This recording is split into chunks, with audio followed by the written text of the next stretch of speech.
name's Ashley Richardson. I'm a product architect at EACON. So EACON's solution is really designed to operate at scale with a huge fleet size, range of equipment, multiple OEMs, powertrains, and they're demonstrating that in their projects that they've been running to date.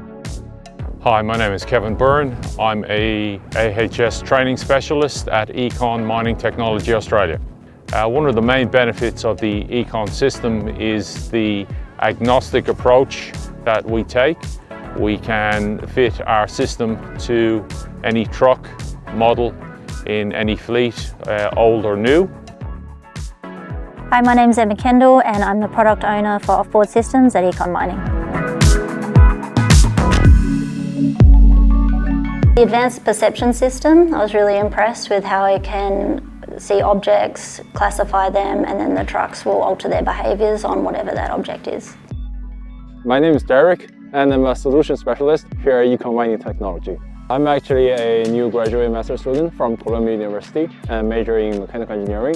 So I have a lot of campus experience on the machineries and AI technologies. My favorite thing here is absolutely the team atmosphere. Everybody is always friendly and willing to answer all the questions.